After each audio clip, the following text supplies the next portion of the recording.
Archaeological discoveries happen all the time, some that are so amazing and cool that I can't wait to see what else is out there. Like, have you seen this painting? The famous artist Vincent van Gogh, who has been known to paint such unique styles that implemented the light and life that surrounded him, as well as the beauty that inspired him. From endless swirls of stars, wind-swept fields of hay and florals like sunflowers coated in vibrant hues, peers out in this hidden portrait one of many that he had painted, of himself, which apparently the revealed artwork is believed to have been unknown until now. As of 2022, researchers discovered under this painting of his 1885 work of the head of a peasant woman lies a self-portrait of the artist. In total, Vincent has painted over 35 self-portraits throughout his life. From the age of 19 till the age of 25, he would save money and sometimes paint self-portraits on the back of other paintings, which is probably what happened with this one. By doing so, he avoided the costs of not just a model, but also how expensive canvases as well as paints are all the time. I mean, they still are. My god, they're so expensive. He always seemed to paint himself with a serious and stoic face, but at the same time, researchers and art historians note that when it came to Vincent, he was mentally and physically exhausted all the time. That I can relate to.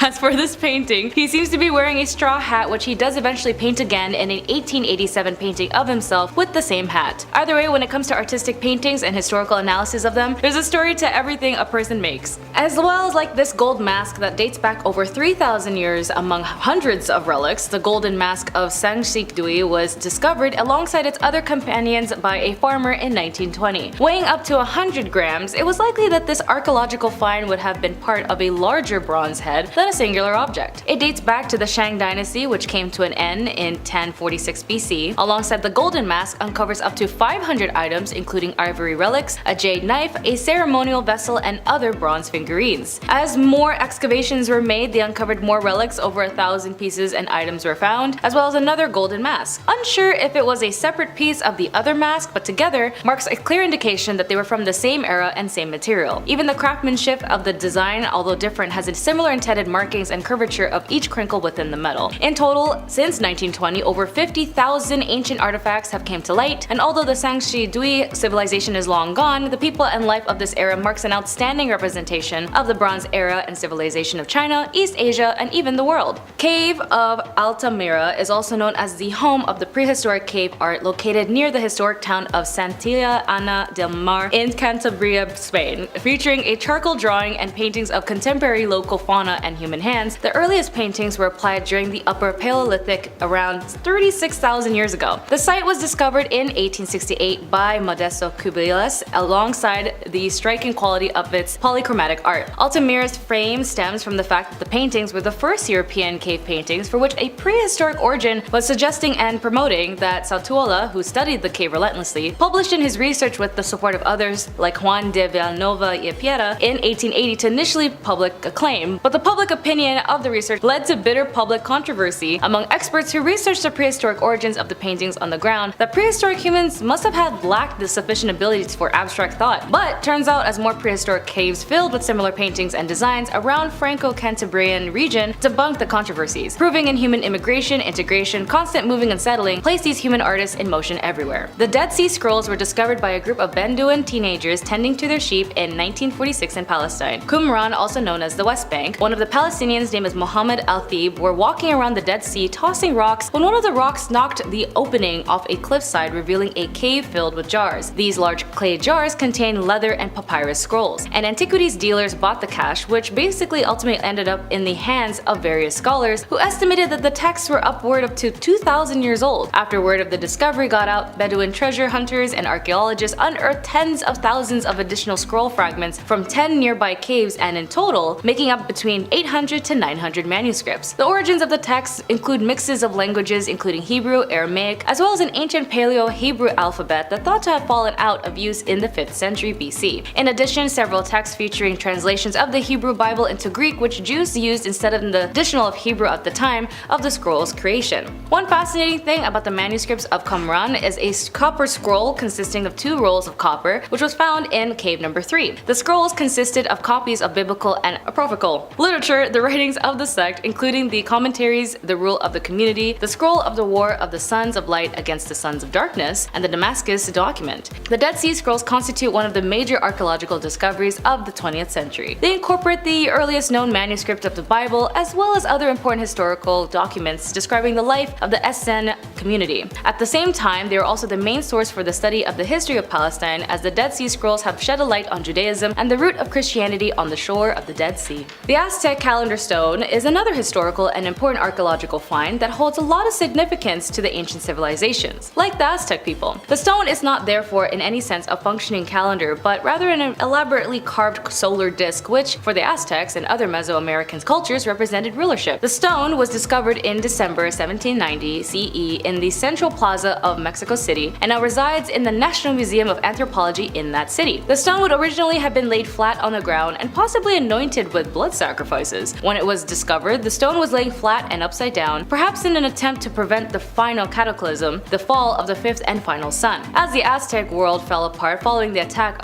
from the old world, on either side of the central face are two jaguar heads or paws, each clutching a heart representing the terrestrial realm. Then there is a decorative ring surrounded by another ring depicting symbols which represents turquoise and jade, symbols of the equinox and solstice and the colors of the heavens, as the two heads of the bottom center represents fire serpents and their bodies run around the perimeter of the stone with each ending in a tail. The four cardinal and intercardinal directions are also indications with larger and lesser points respectively. But when it comes to ancient times, especially with ancient Mesoamerican cultures, there was always a murmur of the brutality of human sacrifices when in fact maybe it wasn't as frequent as people think. But hey, what do you think? Inside a medieval burial mound at Sutton Hoo lies the Anglo-Saxon ship burial. Amateur archaeologist Basil Brown famously made the discovery of a lifetime back in 1939 when he brushed away the Suffolk soil and revealed the richest intact early medieval grave in Europe. As Basil and a team of archaeologists dug deeper, they unearthed the fine feasting vessels, deluxe hanging bowls, silverware from distant Byzantine luxury textiles, gold dress accessories set with Sri Lankan garnets, and with the iconic helmet with human mask. Sue Brunning, a curator of early medieval European collections, say that the burial was the final resting place of someone who had died in the earliest 7th century, during the Anglo-Saxon period, a time before England actually existed. She highlights the effort of manpower that would have taken necessary to position and bury the ship, as it would have involved a lot of dragging the ship uphill from the River Devon, digging a large trench, cutting trees to craft the chamber, dressing it with finery, and finally raising the mound. Unfortunately, we'll never know the true identity of the grave's inhabitant. When it was unearthed in 1939, any bodily remains were actually claimed by the acidic soil to leave only a human-shaped gap among the treasures within. Despite the lack of human remains, it's still pretty possible to glean personal information about that inhabitant. And speaking of mechanisms and intriguing pieces, the Antikythera mechanism is an ancient Greek hand-powered orrery or model of the solar system, described as one of the oldest examples of an analog computer. I don't think you could play Minecraft on this computer though, but apparently according to researchers, you could use this to predict astronomical positions and eclipses decades in advance. It could also be used to track the 4-year cycle of athletic games similar to the Olympiad, the cycle of the ancient of the current Olympic Games. Its construction relied on theories of astronomical and mathematics developed by Greek astronomers during the 2nd century BC, and it is estimated to have been built in the late 2nd century BC or the earliest 1st century BC. Although researchers analyzed this intricate relic, the evidence that the Antikythera mechanism was not unique adds support to the idea that there was also an ancient Greek tradition of complex mechanisms technology that was used later, at least in the part transmitted to the Byzantine and Islamic world, where apparently mechanical devices were pretty complex, but they still existed back then, and they were also built during the Middle Ages. In the ancient Islamic world, Banu Musa's Kitab al-Hiyal, or the Book of Indigenous Devices, was commissioned by the Caliph of Baghdad in the early 9th century AD. This text describes over 100 mechanical devices, some of which may date back to ancient Greek texts preserved in monasteries. A geared calendar similar to the Byzantine device was described by the scientist al-Biruni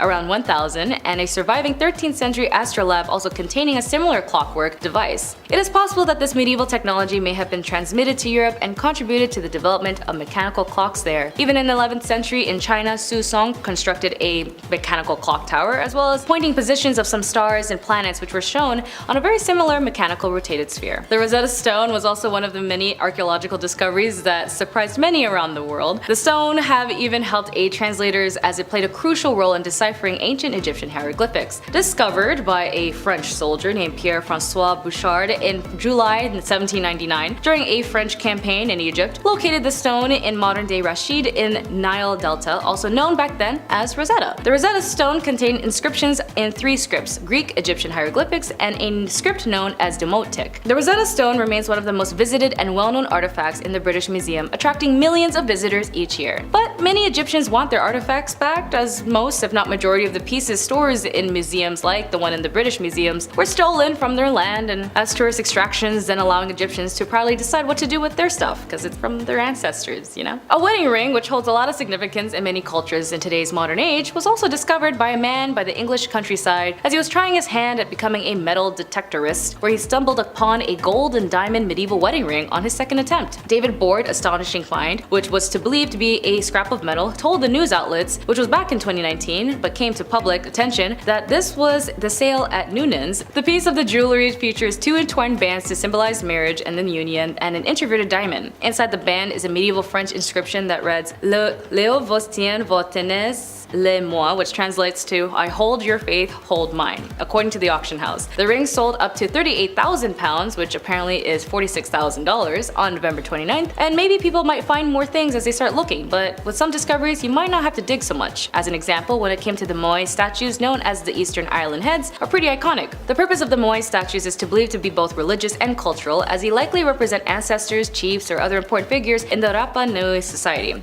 In some point, the Rapa Nui history, there was a decline in statue productions, and many Moai has toppled from their platforms, possibly due to internal conflicts or environmental challenges. Efforts have been made to preserve and restore the Maui statues in Easter Island, as European contact in the 18th century and later events, including the transportations of some statues to other countries, further contributed to the decline of the Moai culture. Some statues have been re-erected on their original Ahu platforms, which providing insight to the island's cultural heritage, all of which place a significance in discovery within their history. Number 10. The oldest inscription mentioning Odin. In Denmark, a remarkable archaeological find was made with the discovery of a golden disc from the 5th century. It was part of the Vindeliv hoard. This disc contains the oldest known inscription of the name in the Norse god Odin. Yeah, you know Odin, Thor's dad? That guy, on a golden plate. How amazing is that? Previously, the earliest evidence of Odin worship was dated 150 years later, making this discovery quite significant for understanding the pre-Viking spiritual landscape in Scandinavia. Imagine finding a gold disc and you're like, oh, it's the god of thunder. That's neat. How fun is that? Let's sell this. Probably like, what, $40 easy? Whatever. When archaeologists were exploring the Badifrada cave in Italy, they uncovered a remarkable find. They stumbled upon a 7,000-year-old clay female figurine. First of all, kind of haunting. If I found that, I'd probably faint. That's a pretty scary one to pick up. This ancient figurine was believed to be linked to rituals or religious practices, so its discovery provides insights into how early humans viewed the afterlife. Its discovery in such a well-preserved state also allows researchers to better understand the symbolic and ceremonial roles that these figures played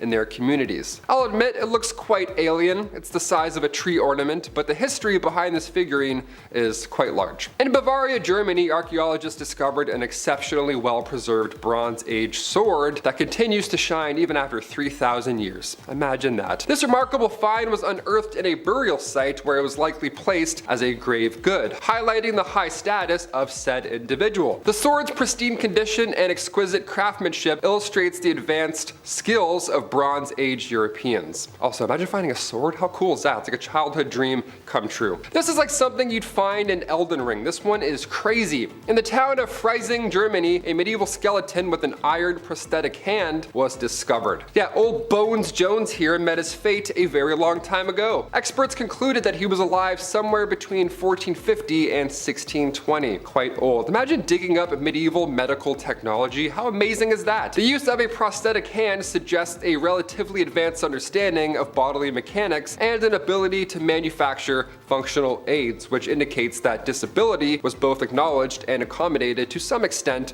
during this era, many moons ago. One can only imagine the social status and wealth that might have been associated with individuals who could even afford such devices. That's crazy. People can't afford bread and you can afford an extra limb, an iron limb? Huh, weird flex, but okay. In Norway, during a routine home renovation, homeowners stumbled upon a Viking Age burial site, revealing not just a grave, but a treasure trove of artifacts, including weaponry and jewelry. That's amazing. I would be so scared. We have to move immediately. This place is haunted. These amazing finds go back 1,200 years. Imagine that. You order some renovations and end up finding Norse burial sites. That's fun. The presence of weapons and jewelry in the graves suggests the high status of the individual buried there as well, reflecting the Viking belief in an afterlife where such items were deemed necessary. That's always fun. I hope student loans are necessary in the afterlife, because if so, Oh boy! In the historical region of Asturias, Spain, a 2,000-year-old Roman sandal was discovered in an ancient well. First of all, when I say sandal, it wasn't a flip-flop, know what I mean? When I say sandal, I mean a beautifully decorated artifact, reflecting the sophisticated craftsmanship and fashion sense of ancient Roman life. It wasn't a size 8 rubber, shitty flip-flop you find at like Walmart. No, none of that. This artifact is not just a piece of footwear, but a cultural relic that showcases the Romans' widespread influence all across Europe, including the integration of Roman customs and items into local Spanish life. It's a pretty huge discovery. In a remote desert cave in Israel, archaeologists uncovered Roman swords dating back 1900 years ago.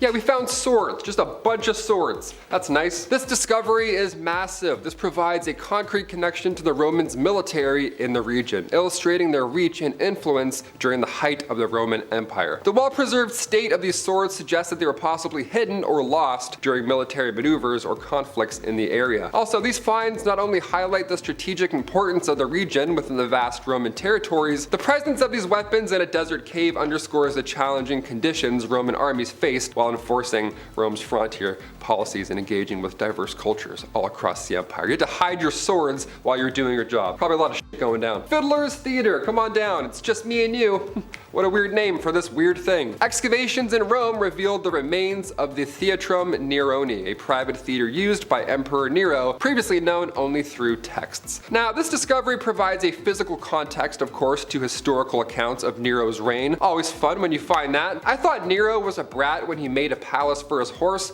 but his own private theater? Imagine doing an entire show for one person. How awkward is that? Although I am kind of doing that right now with Chris over here, our producer, so maybe. Am I Nero? I kind of feel like Nero right now. I don't know. If a million people watch this, maybe I'll feel like Nero, but right now not so much. Now I feel silly doing my bits. While investigating a house dating to the 16th century in Old Dongola, once the capital of the medieval Nubian kingdom of Mercuria, a team from the Polish Center of Mediterranean Archaeology discovered this intricate puzzling network of rooms right beneath the floor, right? Just a random find, doing renovations, and now you find this below. What could possibly be hiding below? On one of the walls of one of these rooms was a narrow space measuring just 3 feet wide and 9 feet long. That's when archaeologists found several unorthodox paintings that they believe date back to the 13th century. Now, one of these paintings supposedly portrays the Virgin Mary herself. Another painting depicts a scene in which the Archangel Michael holds a Nubian king in his arms and presents him to Jesus, who sits on a cloud and, of course, extends a hand for the king to kiss.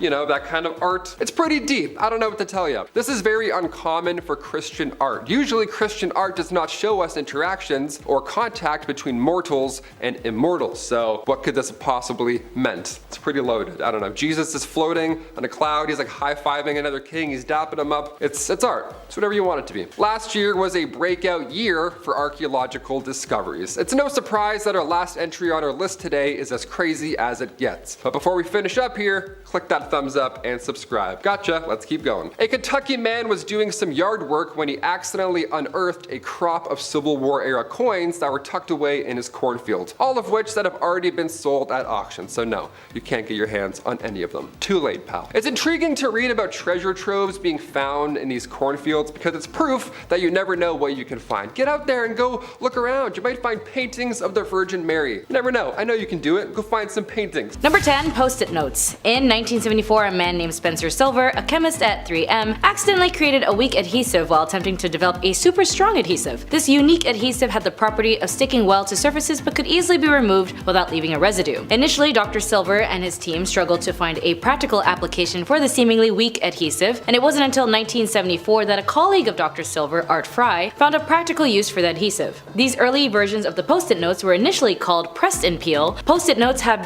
become an iconic office and stationery product widely used around the world. The accidentally discovery by Dr. Spencer Silver, combined with the innovative application of Art Fry, resulted in one of the most successful and enduring products of the realm of the office supply world. Number 9, Vulcanized Rubber. Charles Goodyear accidentally discovered the process of vulcanization in 1839 when he dropped a mixture of rubber and sulfur on a hot stove. The resulting material was more durable, elastic, and resistant to heat, leading to the development of vulcanized rubber. The process began with natural rubber rubber, which is derived from the latex sap of rubber trees. The raw rubber is usually in the form of soft, sticky, and easily deformable material. After the rubber has been heated and vulcanized, it is cooled to set the cross links. The now vulcanized rubber can be shaped into various forms and retains its elasticity and strength. The discovery of vulcanization by Charles Goodyear in 1839 had a profound impact on the rubber industry. Prior to vulcanization, natural rubber had limitations such as being sensitive to temperature changes and becoming brittle in cold weather. Vulcanization transformed rubber into a more versatile material, making it sustainable for applications ranging from tires and footwear to industrial products. Number 8. Teflon. Chemist Roy Plunkett accidentally discovered Teflon while working on a project involving refrigerants. He found that a gas called tetrafluoroethylene polymerized into solid white powder, which had a unique non-stick property. Roy Plunkett was experimenting with these gases relating to refrigeration, specifically trying to create a new refrigerant. In one of his experiments, he polymerized tetrafluoroethylene, or TFE, a colorless, odorless gas. However, the gas unexpectedly polymerized into a white, waxy solid. This solid material turned out to have a remarkable non-stick property, as Teflon was found in applications in a variety of industries including cookware, non-stick pans, industrial machinery, aerospace, electronics, and many more. Its ability to withstand high temperatures without losing its non-stick properties made it particularly valuable in the kitchen and for industrial applications. Teflon is now widely used in non-stick cookware. Number 7. Microwave ovens. In 1945, Spencer was working on an active radar set using magnetron at the Raytheon Corporation. One day, while standing in front of an active radar set, he noticed that a chocolate bar in his pocket had melted. Intrigued by this unexpected observation, he began experimenting with different foods, placing them near the magnetron. Spencer realized that the microwaves emitted from the magnetron could cook food, leading to the development of the microwave oven. The early microwave ovens were actually very large and expensive, primarily used in industrial settings such as restaurants or cafeterias. But over time, advancement in technology led to the development of smaller, more affordable microwave ovens for household use. By the 1970s, microwave ovens had become a common kitchen appliance in many homes. Number 6. Magic Mike Pill. To all the men who struggle to get their motor going, you'd be relieved to know that this magic pill for men was invented in 1998. Originally developed to treat angina, which is a chest pain condition, the drug sildenafil, also better known by its brand name Happy Times, became famous for its unexpected side effect as it induced a man's journey towards greener pastures. In the early 1990s, a team of Pfizer researchers led by scientists Peter Dunn and Albert Wood was conducted clinical trials on a compound known as a sildenafil citrate. The compound was intended to dilate blood vessels in the heart and thus reducing blood pressure. During the clinical trials, however, it was observed that while the drug did not show significant efficiencies in treating hypertension and angina, it produced an unexpected side effect. Male participants reportedly an increase in the frequency of strength in their hoodly doodly noodly, becoming a great comrade through long lonely nights. The medicine's discovery and subsequent introduction marked a significant breakthrough in the treatment of the Microsoft thing. It became one of the most prescribed medications globally and had profound impact on the lives of many men. The accidental discovery of the man's magic pill highlighted how serendipity in scientific research can lead to unexpected and beneficial outcomes. I should note that Microsoft thing was noted by the editor that I should say, so don't say mean things about that. Anyways, next one.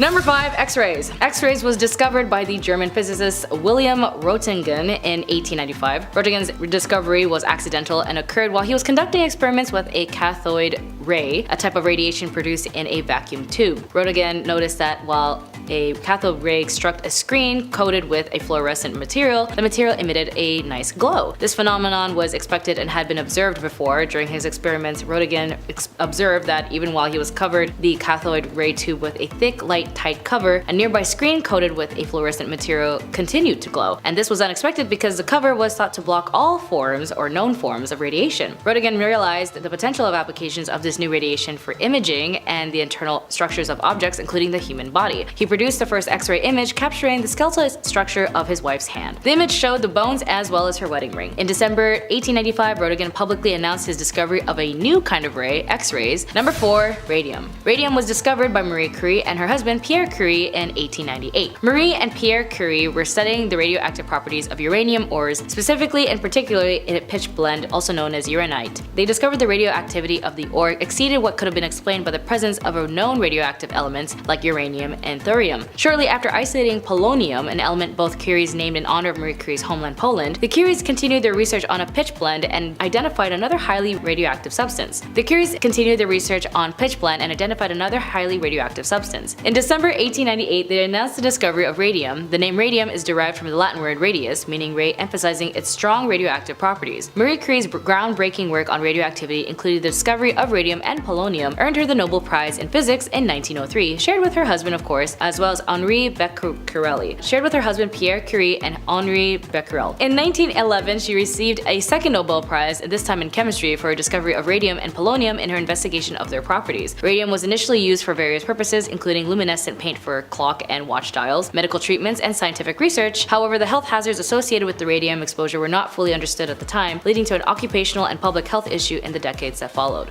Number 3. Penicillin. Alexander Fleming, a Scottish bacteriologist, discovered the antibiotic properties of penicillin when he observed that a mole called Penicillium notatum inhibited the growth of bacteria. This accidental discovery revolutionized medicine and paved the way for the development of antibiotics. Fleming recognized the significant potential of penicillin as an antibacterial agent. In subsequent experiments, he demonstrated the ability to kill a wide range of bacteria, making it a promising tool in the fight against bacterial infections. The development of penicillin as a widely used antibiotic took several years, and it was used during World War II that researchers such as Howard Florey, Ernest Boris Chain, and Norman Heatley played a crucial role in developing methods for mass production of penicillin. By the early 1940s, penicillin was being produced on a large scale and became a vital tool in treating bacterial infections. Penicillin and subsequent antibiotics played a crucial role in saving countless lives and transformed the field of medicine by providing effective treatments for previously deadly bacterial diseases. Alexander Fleming was awarded the Nobel Prize in Physiology or Medicine in 1945 for his discovery of penicillin. Number 2. Dynamite. Dynamite was invented by Alfred Nobel, a Swedish chemist, engineer, and inventor, in 1867. Alfred Nobel was seeking a safer and more stable alternative to nitroglycerin, which was a highly explosive substance but notoriously difficult to handle. Nitroglycerin had already been used in various industrial applications, particularly in construction and mining, due to its explosive properties. Alfred Nobel's interest in explosives began when his involvement in the family business, which focused on manufacturing nitroglycerin. Nitroglycerin was a powerful explosive, but its sensitivity to shock and temperature fluctuations made it hazardous to transport and handle. Nobel recognized the need for a safer way to handle and use nitroglycerin, as accidents involving nitroglycerin had caused several injuries and fatalities, including the death of Nobel's younger brother Emil in 1864. Dynamite offered several advantages over raw nitroglycerin, as it was more stable, less sensitive to shock, and could be molded into sticks or cartridges for easy handling. The controlled and predictable detonation of dynamite made it a more valuable tool in construction, mining, and other industries. The invention of dynamite had a profound impact on various industries, including construction, mining, and infrastructure development. It facilitated in construction of tunnels, bridges, and other large-scale projects, contributing to the rapid industrialization of the late 19th century. And finally, number 1. I know some might be shocked that this man is at number 1, but to me, considering he almost died so many times just to invent this, he deserves to be on this list. Alexa, play Careless Whisper. If you're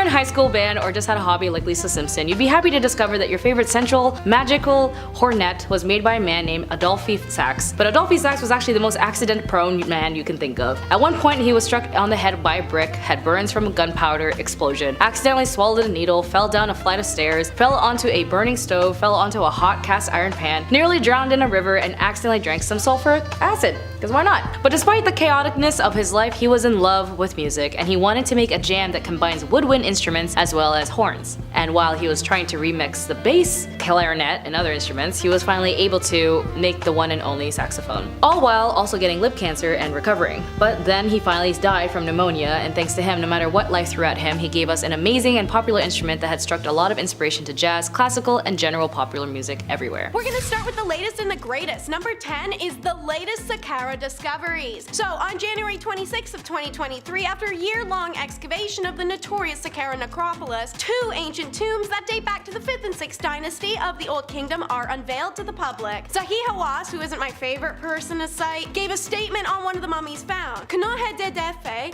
was an inspector of officials, supervisor of nobles, and a priest in the pyramid complex of Unas. Mary had many titles, one of them being the Keeper of Secrets, which is a title you'll hear again later in this video. This would also be a great time to take a second and subscribe subscribe to the Hive if you're a fan of discoveries such as these. Also found was a stone sarcophagus with a mummified man named Fatek. But the most important of the dusty corpses found was a gold leaf covered mummy. Hecashepis was found down a 15-meter burial shaft inside a large rectangular limestone sarcophagus. While other mummies have been found with this unusual coating choice, Hecashepis gets to take seniority. This mummy is the oldest complete mummy covered in gold, Hawass said in an interview, having led the excavation himself. The excavation team also found dozens of other valuable artifacts, including statues, some of which still have their original paint intact, as well as amulets, coins, earrings, rings, and tablets, all of which are currently being displayed at the Step Pyramid of Hauser in Sakara. Number 9 is the Tomb Special of collecting crocs. Archaeologists excavating the Theban necropolis in Egypt made an extraordinary but unusual discovery, which was announced on December 20th of 2022. 9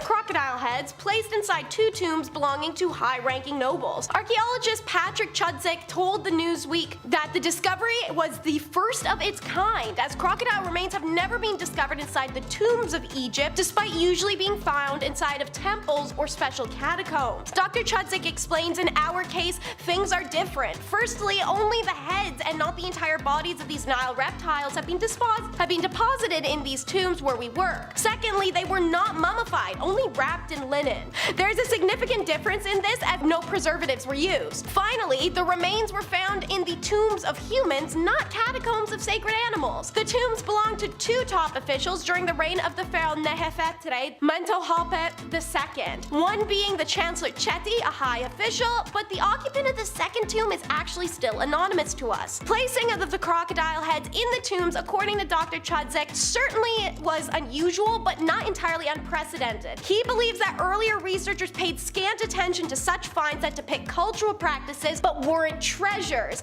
stating that it's likely similar offerings had been placed in quite a few other tombs of rich individuals, but those offerings were discarded by the earlier researchers who discovered them. Number 8 is about the Ramy Cemetery. So in April of 2023, the joint Dutch-Italian archaeological mission of the Sakara archaeological site discovered the tomb of a person called Banhicia from the Ramesside period, the chief servant of the tomb of Aten. Alongside his tomb was the discovery of 4 small chapels, reinforcing the previous theories that suggest the reuse of the space between the tombs of the 18th dynasty in later eras and the constructions of tombs and chapels in that area during the Ramesside period of Egypt. The cemetery is a self-contained temple, having its own entrance and inner courtyard, as well as an underground burial chamber. Oddly, 2 out of those 4 chapels I mentioned were in dedication of a person that they don't recognize, called Yo-Yo. Endless inscriptions and scenes on the walls are distinguished by their accuracy and quality of detail. One in particular shows a scene of funerary procession of Yo-Yo and the process of reviving his mummy again in the hereafter to live in the afterlife as a god, in addition to a scene depicting the cow goddess Hathor and a boat of the god Sakara, the god of the underworld. Inside the tomb, the mission found a stela picturing of Banhasi and his wife Baya, the singer of Amun, before a table of sacrifice and several drawings of priests and animals. While some have warriors,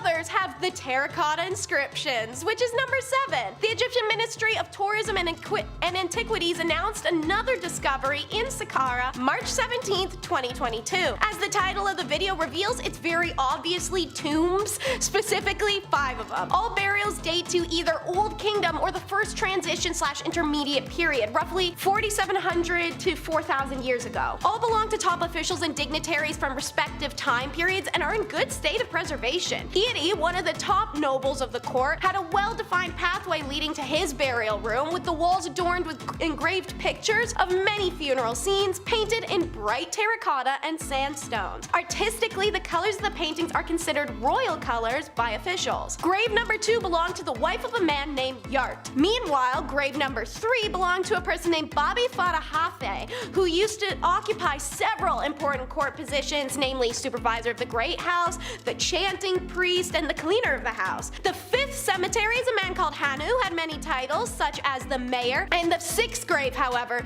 is the most interesting of them, as it has the archaeologist a little giddy. A woman called Betty, who is responsible for the king's makeup, appearance, and dressing, and was buried with tons of her cosmetic tools. Allegedly, she is also a priestess of Hathor, who's the goddess of love, love, beauty, music, fertility, and pleasure. You want to hear something crazy? Number 6 is how they cracked open a tomb and found 100 sealed coffins. It was announced on the 14th of November 2020. It's the largest find of that year. It's 100 sealed coffins and over 40 statues alongside hundreds of mixed artifacts. Naturally, they're discovered at the Sakara necropolis, and carbon dating tells us that the items date back to the Ptolemaic dynasty that ruled Egypt for some 300 years from about 320 BC to 30 BC and the late period. The coffins were found inside a burial shaft that had not been opened at all for 2,500 years. The preliminary studies revealed quickly that most of these coffins belonged to 26th dynasty priests, top officials, and elites. A number of wooden statues and colored gilded masks were also found, all in really great condition,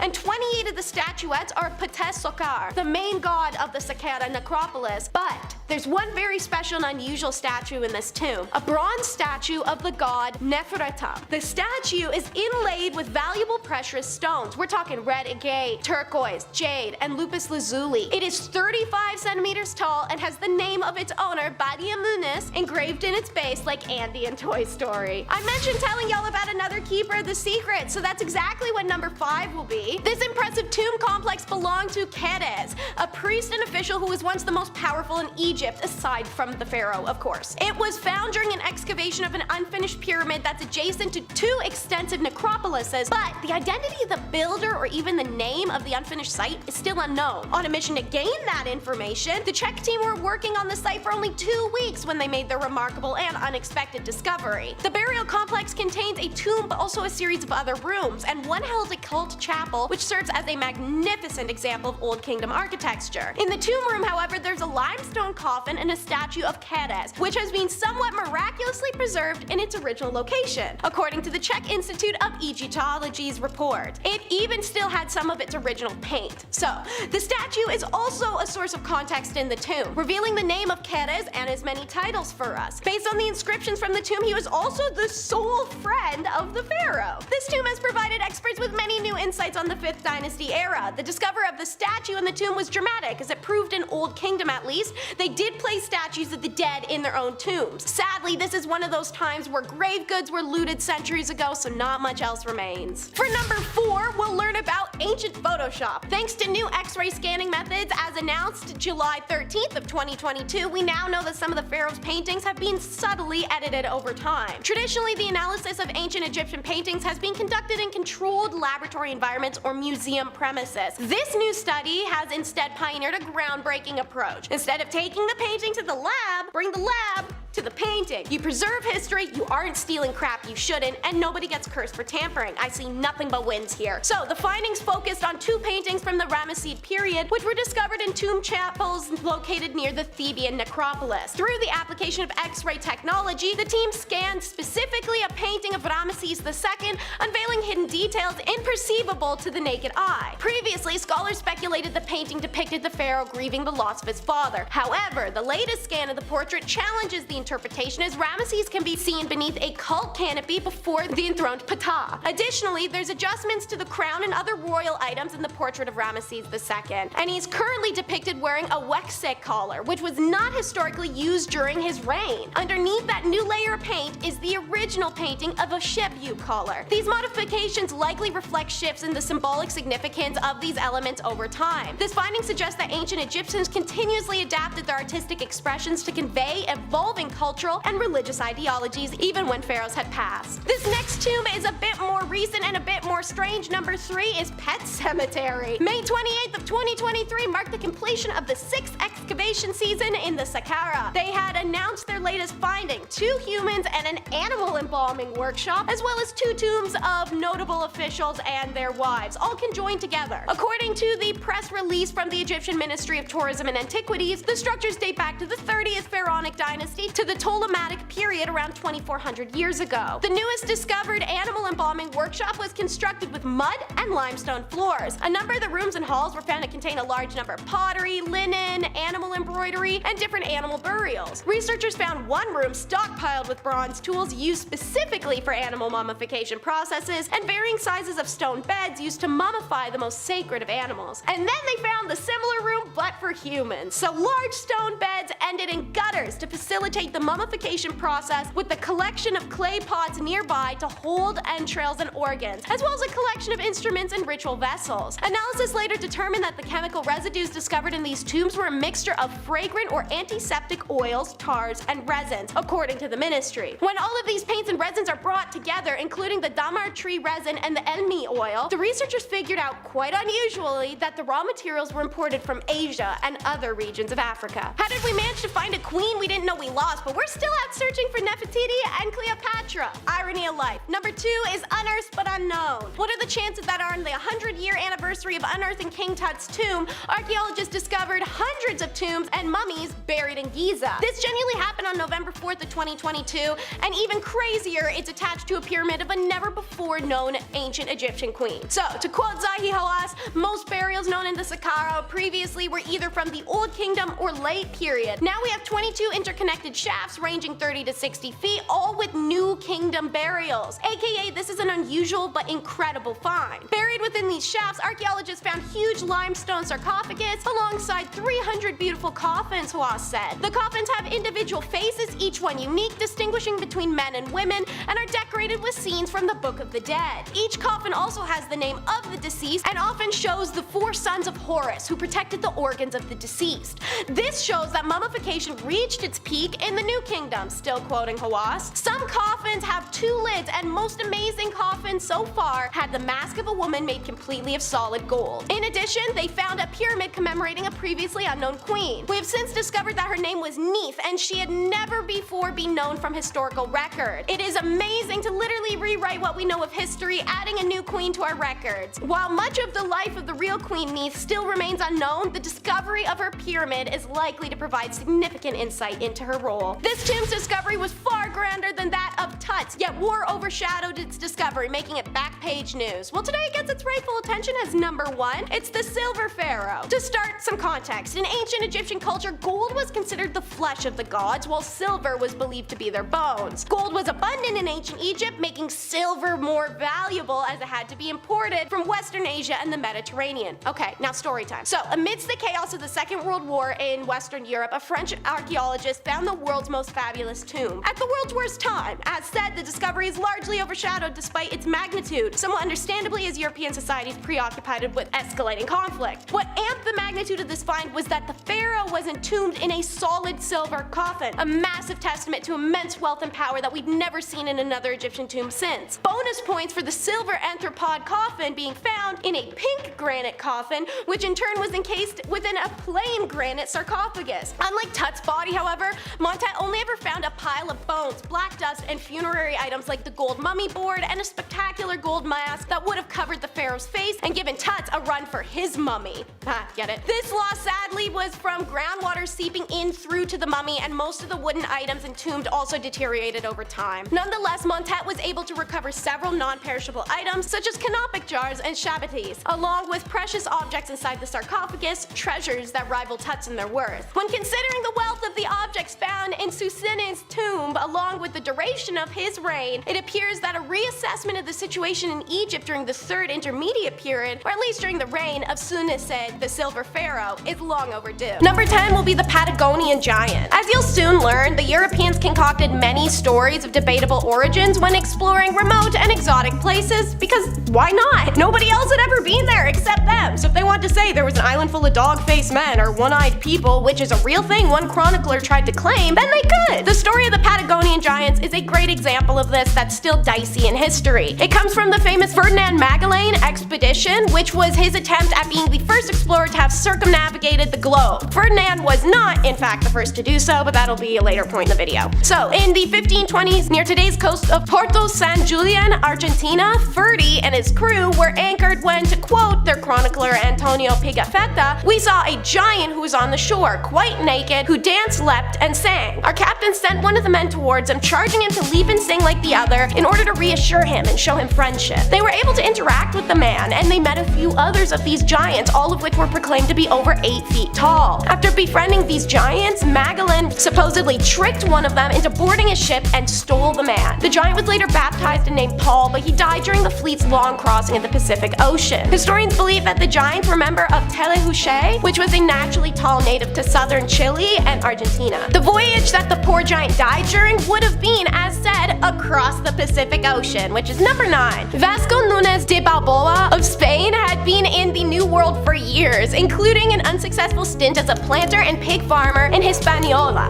To escape debtors there, he stowed away in a barrel with his dog on a ship. Somehow, through a matter of a few years, he goes from being a loser sharing a barrel with a wet dog to Adventure Balboa of Spain, leader of expeditions off to find gold for the Spanish crown. Balboa, on his conquest, established the first stable settlement on the South American continent of Darien and Panama. While arguing about, shocker, gold with one of his homies, an indigenous community member overhears, and I guess he was about up to here with colonizer crap that day, because he explained, if you are so hungry for gold that leave your lands and cause strife in those of others, I shall show where you can quell this hunger. Ooh. So anyways, this badass dude told Balboa of a place where people drank out of goblets of gold, but warned that 1,000 men would be required to conquer clans living inland and along the coast and the other sea. Despite the manpower, supply, and brain cell shortage, Balboa departed on September 1st, 1513 to attempt this. On September 25th, he reached a summit from where he saw a vast ocean as the man had described. Balboa triumphantly waded into the water, raised his sword, and claimed the new sea and all adjoining lands for Spain. A bit presumptuous, no? If you want to hear more about historical power and greed, Bumblebee covers quite a bit of it, so be sure to take a second to subscribe to The Hive. And since we're talking about the ocean and traveling it, let's do how bad sea life was for number 8. So, life was pretty difficult for a sailor in the age of exploration. To give you an idea, journeys could take years. Ships only covered about 100 miles a day, and the pay was poor. For example, the crew on Columbus's journey only made $10 a month in today's money. And these crews worked around the clock in shifts minding the ship. Disobedience of any kind led to harsh punishments from captains, but then each captain would have different rules for their ship. You're better off seasick than hungry though, that's for sure. Sailors only consumed about 3,000 calories a day, which they got from 1 pound of salted beef or pork. If meat rations are low, then you could expect the comfort food classic that makes us all think of mom and warm hugs. Flour mixed with fat. You get 1 lib of hardtack, which, don't worry, was infested with weevils and bugs, but you can eat those as additional food, 2 for 1, guys. Vitamin deficiencies naturally gave men scurvy,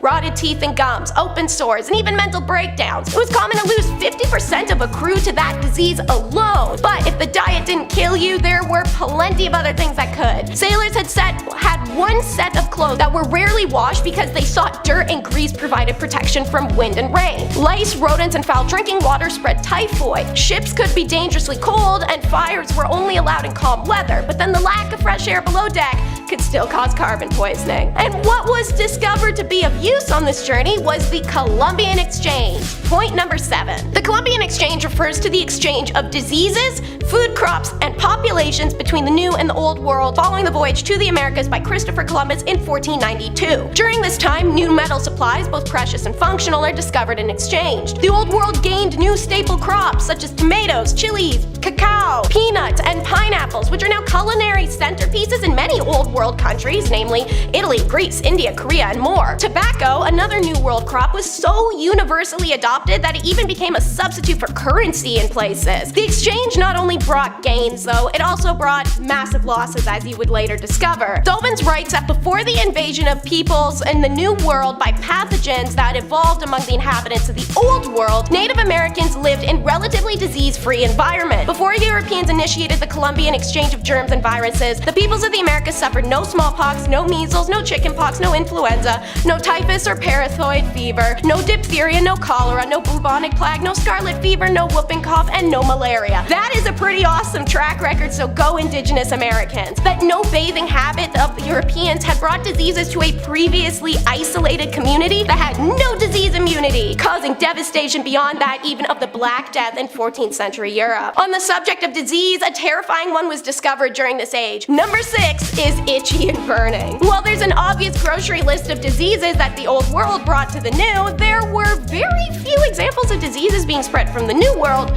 to the Old, except the one main main exception, syphilis, listed as one of the 12 diseases that changed our modern world. Well, it's pretty tame now. Back in the 15th or early 16th century, fatal! And it was ugly fatal too. Warts, ulcers, rash, tumors, dementia, then bam, dead. It evolved over time to become pretty benign by the 17th century, more how it is nowadays. But society is still pretty stumped on where the origins of the disease are, leaving it to two theories. The Colombian hypothesis suggests that Columbus and his crew picked it up in Hispaniola, where the indigenous peoples had a natural immunity to it but passed it through intimate contact. Upon returning to Spain, some of the crew joined the campaign of Charles VIII of France and laid siege to Naples in 1495. They exposed the local populations of working girls, which amplified the disease's transmission. The second theory, the pre-Columbian hypothesis, asserts that the disease had always existed in the old world, and during their conquest, something in the new environment triggered a more severe reaction of it. It's very possible the reason there was no accounts of syphilis before the 1490s is because beforehand they couldn't differentiate it from other diseases with similar symptoms. Regardless, within 5 years of its arrival, the disease was viral in Europe. Syphilis reached Hungary and Russia by 1497, Africa, the Middle East, and India by 1498, China by 1505, Australia by 1515, and Japan by 1569. And that population devastation leads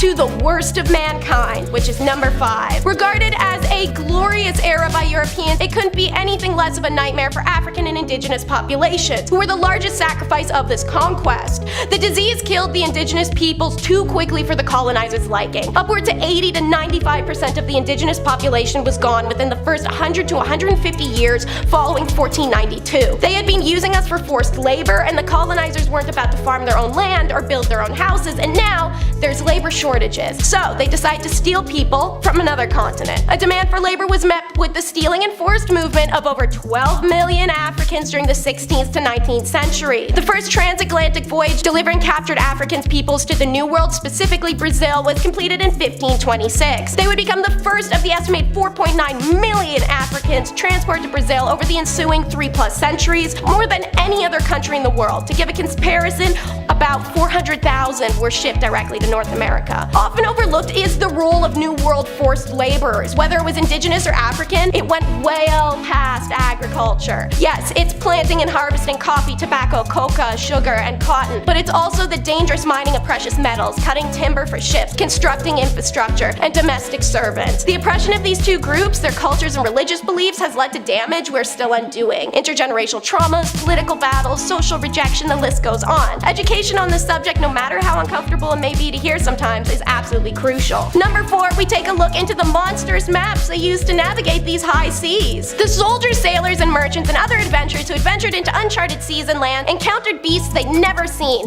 lush and even frightening landscapes, and heard tales of mysterious people and their ways. Many of these experiences found their way onto the maps describing the new land. Cartographical researcher Chet Van Duzer explains that monsters began to appear on maps for a variety of reasons, one being that cartographers' fear of Horavaku, aka blank space, on the map. They filled in unknown spaces of uncharted land with artistic renderings of animals, plants, angels, and other things. Another reason was that artwork enhanced the map's visual appeal. Cartographers and their artists often made up creatures to increase the excitement of the map and in turn increase sales. If cartographers did not know what was in a particular area but assumed or had heard from sailors and other travelers' stories that it was most likely dangerous, they'd make sure to X-mark that spot with the demonic deity doodle. Dory Klein of the Boston Public Library explains that people didn't really know what was out there, and their corpus of knowledge came from folklore and the Bible.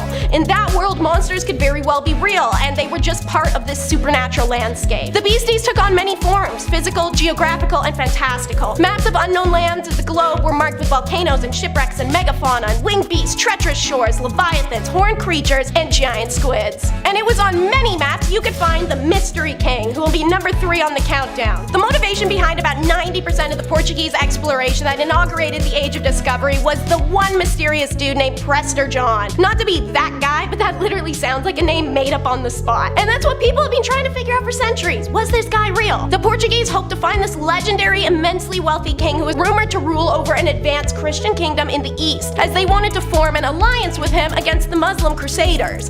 Rumor of the king's rule circulated from a letter sent to the Emperor of Rome in 1177 from a man named Prester, whose letters described how his crime-free, peaceful kingdom was being besieged by barbarians, and he needed the help of the Christian European armies. In 1177, Pope Alexander III sent his friend Master Philip to find find Prester John, but he never did. By the 14th century, exploration had proved Prester's kingdom was not in Asia and turned to Africa, but once again they found nothing. The legend lived on as cartographers continued to include the kingdom of Prester John on maps throughout the 17th century, and the Spanish continued to send voyages to seek out the man and his potentially mythic kingdom. Though some scholars think the basis for Prester John came from the great empire Genghis Khan, others conclude it was merely fantasy. Either way, Prester John profoundly affected the geographical knowledge of Europe by stimulating interest in foreign lands and sparking expeditions outside of the country. And speaking of mysterious lands, here's the story of how Magellan's voyage ended. It's number 2.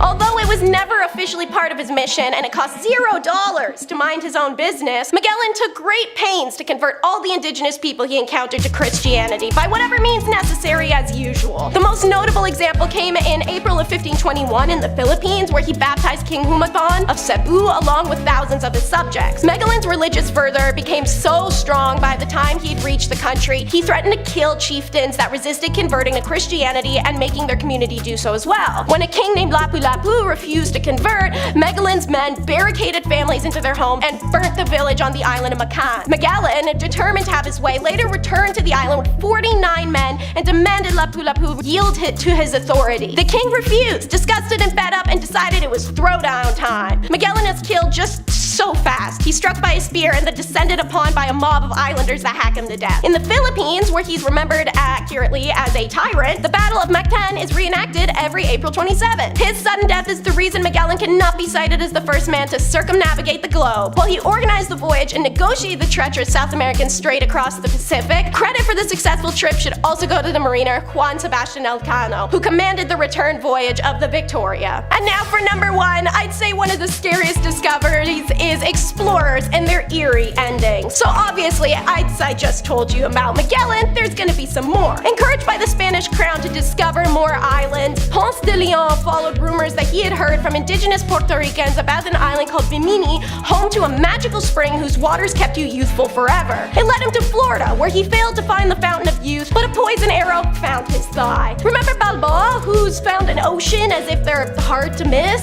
Well, Vasco Balboa died because he was feuding with his boss, governor of Darien, Pedreras, who had taken Balboa's title a little after he'd fallen out of the king's favor. These two couldn't sort out their differences, even when Balboa became Pedreras' son-in-law. The man's jealousy led to him having Balboa arrested and imprisoned on false charges of rebellion. He was very quickly tried for treason against the crown, found guilty, and beheaded on January 21st of 1519. Giovanni de Veranzo, a French explorer, was the first European to sight New York. He had his final voyage in 1528 when he sailed with his brother from Dieppe to Florida, the Bahamas, and finally the Lesser Antilles. Here, he anchored off one of the islands, apparently Guadeloupe, went ashore, and was immediately captured and killed by an indigenous colony who, let's say, had a very filling dinner that night. February 1779, Captain James Cook, the great English explorer, is killed by native Hawaiians during his 3rd visit to the Pacific Island group. While they were welcomed the first 2 times, the 2nd time had brought disease that had killed the Hawaiians en masse. So when they showed up the 3rd, they were not very welcome. And of course, one of the most famous stories is how Hudson's crew set him adrift on what's now Hudson's Bay because he wouldn't cut him a break. He's loaded up into a dinghy with crew members that he'd given special treatment to, and none of them are ever seen or heard from again. Let's start with the discovery of our beginnings. Number 10 is Waterworld. What is that? Well, to quote geologist Benjamin Johnson and Boswell Wing in a 2020 paper published online by the Journal of Nature Geoscience, it's an early Earth without emergent continents that may have resembled a water world, providing an important environmental constraint on the origin and evolution of life on Earth as well as its possible existence elsewhere. This discovery journey began when Johnson and Wing met at a conference, and Wing shared knowledge of a well-preserved 3.2 billion-year-old ocean crust from the Achean Eon that was exposed in a remote part of the state of Western Australia. Johnson then joined Wing's 2018 trip, and after taking some of his own rock samples and digging into the library of existing data, Johnson created a cross-section grid of the oxygen isotope and temperature values found in the rock. From this, he created something called an inverse model to come up with the estimates in regard to the isotopes within ancient oceans. His result, ancient seawater was enriched with about 4 parts per thousand more of a heavy isotope of oxygen than the ice-free ocean of today. I know that's a lot of confusing science jargon, so to simplify simplify for all of us, this was a decrease in heavy isotopes over time, but how does that happen? Our preferred hypothesis, and in some ways the simplest, is that the continental weathering from land began sometime after 3.2 billion years ago and began to draw down the amount of heavy isotopes in the ocean, Johnson said. The section of the ocean crust we studied looks exactly like a much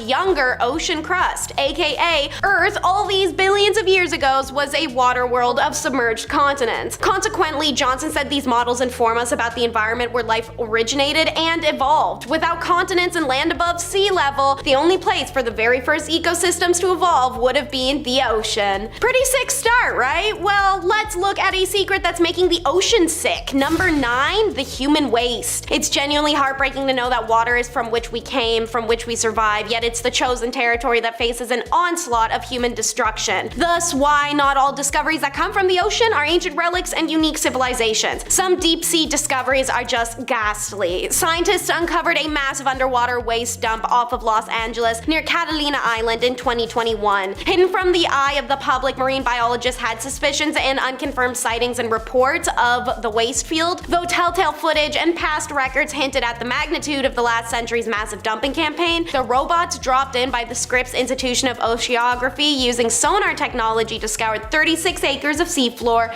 proved it. They detected about 27,000 barrels, some at 3,000 feet deep. It was staggering to us, Chief Scientist of Expedition Eric Terrell said. These barrels would have been dumped between 1947 and 1961 by the nation's largest DDT manufacturer and contain hazardous and toxic materials. About 500,000 barrels of its acid waste had been poured straight into the water. Are those chemicals moving into the food web, or are they staying somewhat in place? We don't really know, states biologist Catherine Pease in an agreement with Eric Terrell. It's also unknown if the waste can be cleaned up or should be, as it may disturb contaminated soil and could spread toxins, making matters worse. Number 8 is a little less sad. It's the Great Blue Hole. If you didn't know, the Great Blue Hole of Belize is a sinkhole inside of the ocean. It's surrounded by coral and shallow water that emphasize its crusted edge to create a perfectly separated deep blue hue and spherical shape you can see on screen. Researchers also predict it won't be around forever, as waterfalls of sand tumble into the hole every day, slowly filling it up and burying the secrets at its bottom. Researchers believe that the Great Blue Hole was a cave before the last glacial period when the sea levels were lower. Inside this 410-foot deep sinkhole are huge stalactites, dripstone sheets, and columns. And as of 2018, we can say we made it to the bottom. The Aquatica submarine's crew mission was to create a 3D map of the sinkhole, meeting sea turtles and sharks and fish of all kinds as they went. We found conches and conch shells and hermit crabs that had fallen into the hole and suffocated, Erica Bergman said in an interview at the time. They also found a 2-liter Coke bottle at 407 feet and a GoPro full of holiday photos. Alongside the trash were 2 human skeletons, believed to belong to the 2 of 3 divers who were lost in the Great Blue Hole during a previous exhibition. We found the resting place of a couple of folks, and we very respectfully let the Belize government know where we found them. Everyone decided that we would just not attempt any recovery. It's very dark and peaceful down there, just kind of let them stay, Bergman said. Number 7, Frankie's Lost Journey. Lots of boats are found in the ocean, just so many boats. Old, new, wood, metal. The ocean loves its bottomed out boats. One in particular I'm going to be talking about is the rediscovery of Sir John Franklin's expedition, since that's some Canadian history, baby. So it was September 6, 2014, former Prime Minister Stephen Harper announced that one of the fabled lost ships of Sir John Franklin's expedition had been found off of Hat Island in Nunavut. The second was found not far away in 2016. The wooden ship was found sitting upright on the seabed at a depth of 11 meters. The vessel appeared to be almost intact, although the masts are missing. The ships HMS Erebus and Terror, which sailed from England in the summer of 1845, were aiming to chart the Northwest Passage. Obviously that did not happen. Instead they hit ice and everyone died super mysterious deaths, or survived by assimilating with Inuk, but we aren't actually really sure. But in 2020, excavations began and then were cut short by the pandemic, but they did start revealing secrets of this journey. The bodies of more than 30 crewmen from the ships were found on King William Island. Most are still buried there, although 2 were returned to Britain. If papers on the Erebus and Terror had been kept in sealed boxes or drawers, they may have survived the immersion in very cold, dark waters, historian Claire Warrior said. Diaries or written commands would make the most meaningful differences in terms of understanding what happened. This is what we're hoping will be found. And that's exactly what was found in 2022 when excavations of the watery sites began once more. Currently, it's being lab analyzed and I can't wait to know what's inside. Speaking of underwater, number 6 will be underwater rivers. Horrifying every time. Rivers under the ocean exist, rivers under rivers even exist. And no matter where, they're dangerous as hell. The famous example I'm going to be pulling out of my hat for this segment is the Cenote Angelita, which has a thin layer of hydrogen sulfate separating the fresh water from the salty water found by Aduli Sax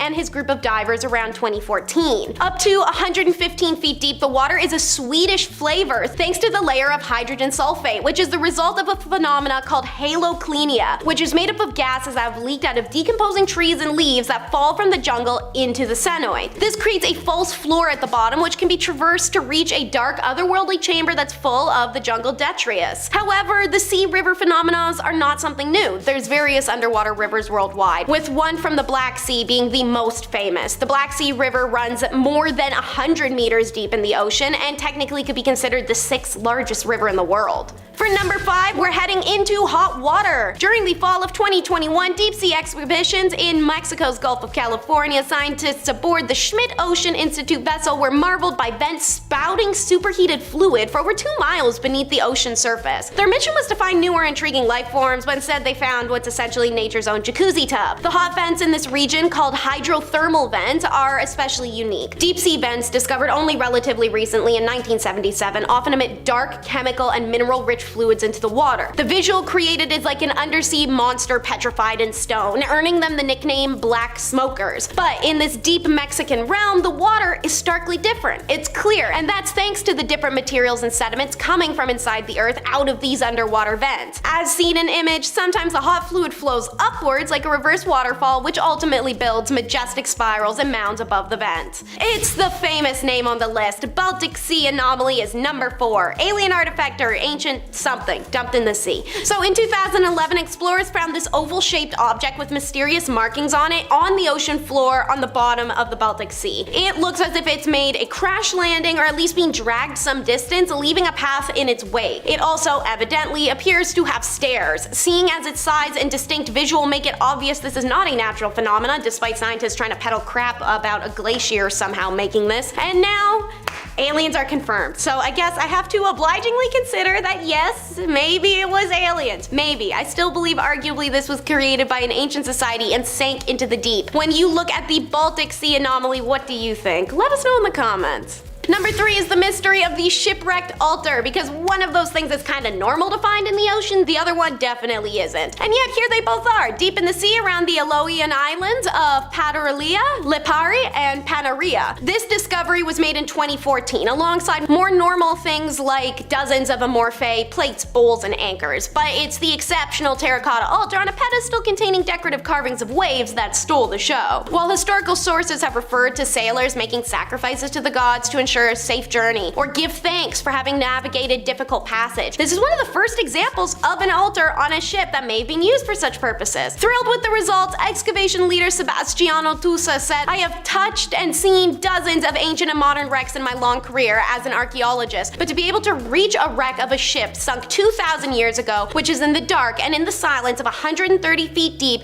gave me an indescribable feeling." Brag much? Anyway, the wreck, along with the recovered artifacts, is currently undergoing further analysis to further understand its origin, destination, and life aboard that ancient ship. It's back to disappoint once more. Number 2 is garbage. Easily the scariest thing found in the ocean. Ugly, menacing, it invades every part of the water, and not to terrify, but it will never leave. What is even worse, however, is that garbage patches around the world that create islands of trash clotted together. The most famous being the Great Pacific Garbage Patch, which spans west coast of North America to Japan. There are about 5.25 trillion pounds of plastic waste in our ocean, and studies expected to triple in the next 2 decades if no significant action is done. Meanwhile, most of the garbage in the Great Pacific Garbage Patch is not even big plastics you can pick up, rather the dangerous and evil microplastics that now even affect our bodies. And 70% of these sink to the bottom of the ocean where we can't reach them. Despite industries, companies, and governments trying to make differences by imposing policies, the corruption of parties involved, nothing truly gets done as they simply buy themselves out of obligation. Capitalism seems to be perpetuating the amount of plastic circulating globally, there is a need to redefine our relationship with the material and with corporations' control in politics. Last and never least, it's number 1, the Caribbean space whistle. A remarkable phenomena floats up from the Caribbean Sea well past the clouds all the way up to space. Covering over 2 million square kilometers, the Caribbean Sea is part of the Atlantic but bounded in by the South and Central America as well as its own Caribbean isles. Researchers studied how this affects the sea levels and pressure, taking readings from the bottom of the sea using 4 different models of ocean activity from 1958 to 2013. What they found was the Rossby whistle, caused by a Rossby wave, which propagates from the west and interacts with the seafloor, forcing it to die on the west and rebound on the east side. Only waves of particular lengths can survive this process without canceling themselves out. Successful waves produce an oscillation with a sharply defined period. As a result, water sloshes in and out of the basin every 120 days, while this whistle plays a note of A flat, although it is many octaves below the audible range. Professor Chris Hughes, an expert in sea level science at the university, said we can compare the ocean activity in the Caribbean Sea to that of a real whistle. When you blow into a whistle, the jet of air becomes unstable and excites the resonant sound waves which fits in the whistle cavity. Because the whistle is open, the sound radiates out so you can hear it. This phenomena can vary the sea level by as much as 10 centimeters along the Colombian and Venezuelan coast, so understanding it can help predict the likelihood of coastal flooding. Number 10, Road to El Templo.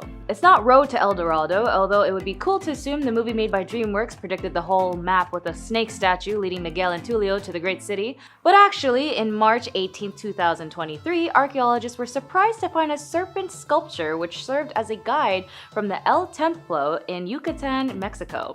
Excavations have been financed by the Program for the Improvement of Archaeological Zones by the federal government, which is how they found the serpent sculpture. The serpent statue is oriented towards the sacred cenote and is limited to the Sacbe, meaning white road, which was a ceremonial route constructed to connect important structures or plazas with ceremonial centers. Archaeologists suggest the statue in Sacbe is a symbolic representation of a Yucatec Maya feathered serpent god. Number 9, coming to Egypt. It's no surprise that when the Romans and Egyptians interlinked with one another as major civilizations, they would also trade among themselves the riches as well as the religions that guided their traditions for many centuries. In an article that was released in April 2022, archaeologists were impressed to discover an entire temple dedicated to Zeus in the northern western Sinai Peninsula in Egypt. Discovered at Tel El Farma site, the temple was noted as Zeus Cassios, or just referring to temple for Zeus the god of the sky in Syria's Mount Cassios. The Supreme Council of Antiquities said that in 1910, French Egyptologist Jean found engraved blocks suggesting that a temple once stood in the area,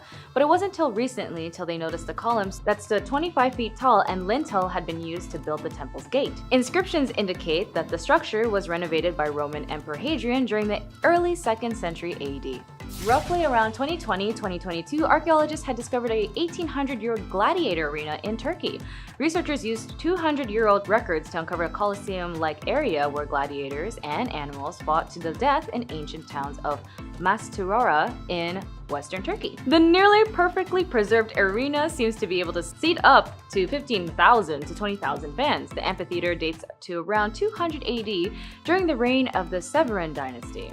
This is a time when the region was rapidly expanding and increasing its wealth and status. Formerly, the site of immense and barbarous matches had been hidden by centuries due to the accumulation of nature, and it wasn't noticed until some of its stonework began rising up from the ground, and historians are actually rather impressed with its preservation. Different cultures, including the Spartans, Ionians, Persians, and ancient Romans, repeatedly rebuilt the city over the centuries, and an analysis of 67 individual bones shown that many had healed wounds as a clear sign that they were prized fighters who received high-quality medical treatment. Rather than participating in mass brawls, the researchers wrote the evidence pointed to gladiators undertaking one-on-one duels governed by a precise set of rules.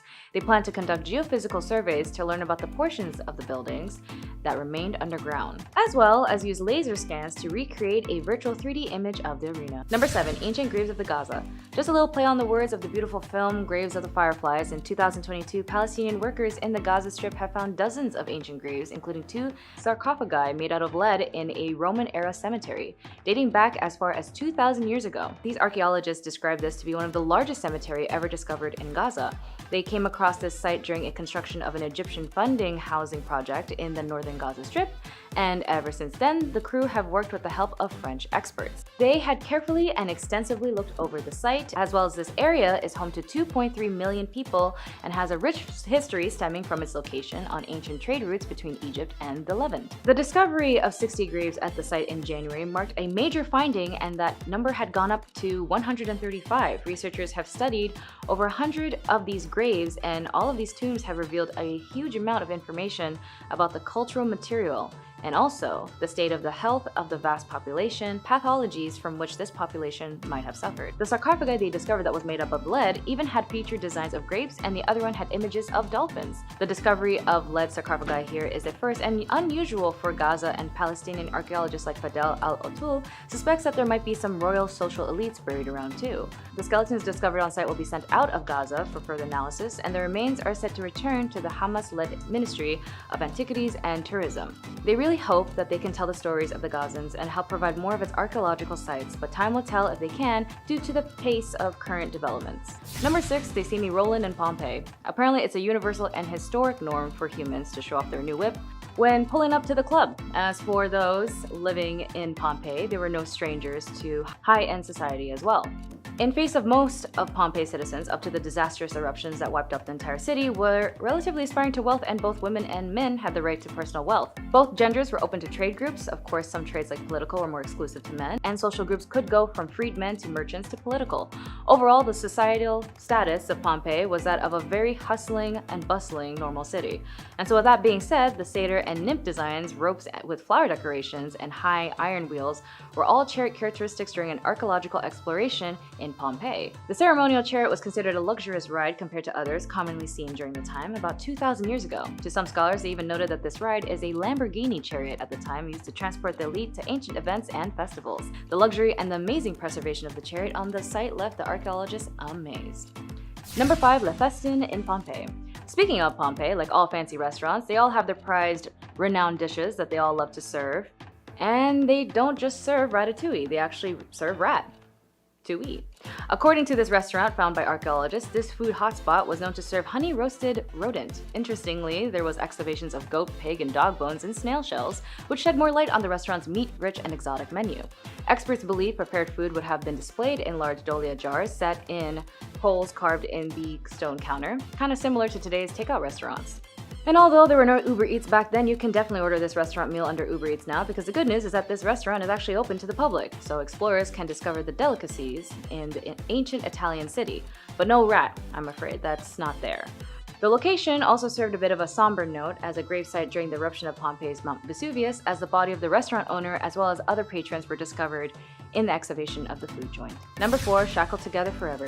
In 2016, at least 80 shackled skeletons were discovered in Palaio, a suburb of Athens, and their hands were shackled, and in true to their discovery, many lie with their mouths open as if they were screaming. The skeletons belong to young men who were apparently in good health, and the archaeologists believe that these men may have been followers of Cylon, the nobleman and Olympian champion who attempted to take over Athens around 7th century BCE. The infamous event was known as the Cylon Affair, and after Cylon's coup failed, his followers took refuge in Athena's temple. The followers were then found by their enemies and killed right after leaving the temple.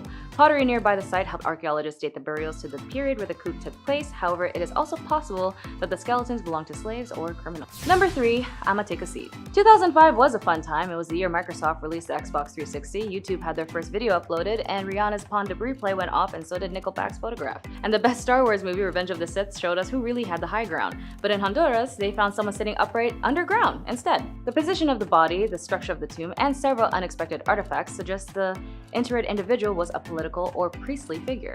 The entombed individual was found with a jade hung around from his necklace and dozens of jade beads of various sizes. The remains belonged to a 50-year-old man with various illnesses, as he had poor use of his left arm, a poor arterial flow through his upper spinal cord, and a chronic infection of the skull known as mastoiditis.